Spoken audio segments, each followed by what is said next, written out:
Bonjour à tous les amoureux de la langue française. Claude Sary pour écouter du français de la vie quotidienne et de la conversation courante entre Français. Au cours d'une balade, voilà la question que j'ai posée à Gérard. Gérard, en balade, tu me parles souvent de Goya. Tu pourrais un jour m'en parler de façon un petit peu plus précise, quoi. Oui, Claude, un jour ça suffira pas pour parler de Goya, hein, parce que Goya c'est un monument, c'est énorme. Il a vécu longtemps, il a peint énormément, il a gravé, il a dessiné, il ne s'est jamais arrêté. Oui, on peut se voir d'ici une quinzaine de jours. Super, ok, ça marche. Eh bien, c'est parti, avec toujours quelques mots de vocabulaire dans la vidéo. Gérard, est-ce que tu pourrais te présenter en quelques mots et puis nous dire ce qui t'inspire tant chez Goya? Bonjour. Alors, je suis professeur d'espagnol. Alors, j'ai été professeur dans l'enseignement secondaire pendant 20 ans, et puis ensuite j'ai enseigné à l'université en France. L'histoire d'Espagne, la culture de l'Espagne, et en particulier la période, disons, qui va du XVIIIe siècle à nos jours. Et c'est dans ce cadre-là que j'étais amené à m'intéresser à Goya en tant que professeur. Mais mon intérêt pour Goya, pour ne pas dire une certaine fascination, une passion en quelque sorte, c'est beaucoup plus ancien que cela. Ça remonte à un voyage que j'ai fait en Espagne quand j'avais 17 ans, donc en 1963, où là j'ai rencontré pour la première fois quelques œuvres de Goya au musée du Prado. Quelles sont les œuvres qui t'ont particulièrement marqué à cette occasion pendant ta visite? Alors ce qui m'a le plus frappé lors de cette première visite, il y en a eu d'autres après, c'est au détour d'un couloir, je me suis trouvé nez à nez avec un terrifiant tableau où on voit un vieil homme, un vieillard qui est en train de dévorer un petit enfant, une de ses filles. Il a déjà avalé la tête, donc le cou est sanguinolent, avec des yeux exorbités chez ce personnage. Et je ne m'y attendais pas du tout, je ne connaissais pas du tout ce tableau, je ne connaissais rien à Goya en vérité. Et j'avais, oui, 16 ans, 17 ans. Et là, j'ai eu un choc terrible, une émotion, enfin j'ai eu peur, quoi, en fait. Et peut-être que ce tableau a effacé dans mon souvenir tous les autres. C'est ensuite, après, que j'ai connaissance avec le reste de sa production. Mais le souvenir qui me reste essentiellement de cette première visite, c'était un peu glauque, on dirait, un peu sinistre, c'était en fin d'après-midi, je me souviens. Et là, paf, je me trouve face à face avec ce type. Je me suis dit que c'est moi qui l'allais manger, quoi, qu'il allait dévorer. Et en fait, c'est vrai, puisque c'est une allégorie du temps qui nous dévore tous. Saturne, le temps qui nous dévore, le temps qui passe et ça finira par la mort. Voilà. Alors j'espère mourir sans qu'on soit obligé de me dévorer la tête. Est-ce que toute l'œuvre de Goya est aussi terrifiante que ça? Alors oui, il y a une partie de l'œuvre de Goya, surtout dans la deuxième moitié de son existence, qui est terrifiante, tragique, parce que la réalité est tragique, à la fois pour lui en tant qu'individu, parce qu'à partir de la moitié de sa vie, il devient sourd, complètement sourd, et au même moment, son pays entre dans une période de guerre qui va durer une vingtaine d'années. Donc évidemment, il y a la tragédie personnelle, la tragédie de la guerre, la tragédie du peuple espagnol confronté à la violence de la guerre, aux épidémies, à la famine. Et ça, Goya va le peindre, ou le dessiner, ou le graver. Mais avant cette période, disons dans la deuxième moitié du XVIIIe siècle, eh bien, sa peinture n'est pas aussi tragique que ça.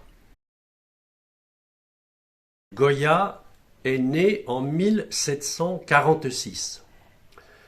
Après une période de formation, comme tous les artistes, il va connaître une ascension artistique et sociale extrêmement brillante. Il va devenir peintre du roi d'Espagne.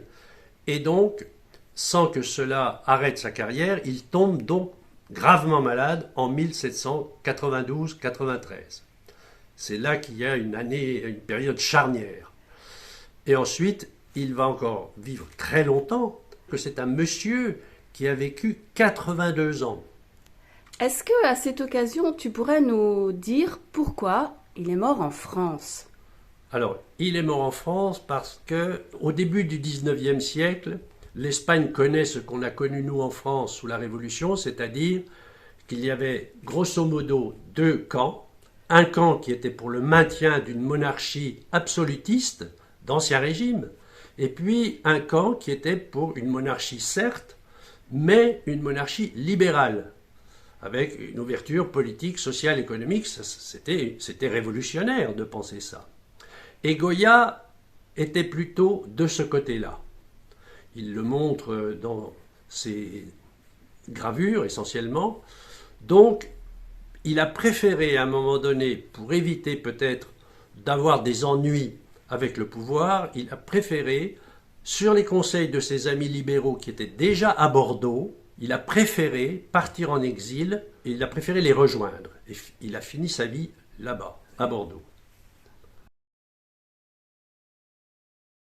Eh bien, parle-nous de cette période un peu plus gaie. On peut parler d'une période lumineuse, d'une période, disons, où, après un apprentissage qui consiste surtout à apprendre à dessiner, à utiliser la couleur et à peindre pour l'Église essentiellement, il a commencé de gagner sa vie comme ça. Et puis, à un moment donné, en 1775, il est appelé à Madrid pour peindre ce qu'on appelle des cartons de tapisserie, c'est-à-dire des tableaux, on va dire, qui servent ensuite de modèle aux artistes qui tissent, qui fabriquent les tapisseries, des tapisseries qui vont avoir comme fonction de décorer les palais de la famille royale.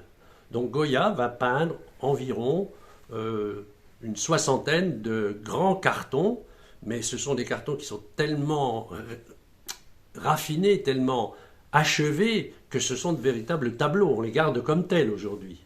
Il y en a que j'aime particulièrement et auquel je rends visite chaque fois que je vais à Madrid, au musée du Prado.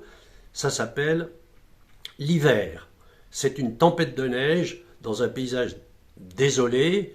On sent le vent qui souffle, on sent le froid en voyant les personnages qui se recroquevillent pour se protéger du froid. On sent le froid, on sent la neige, on la voit. On a l'impression d'être dans le paysage.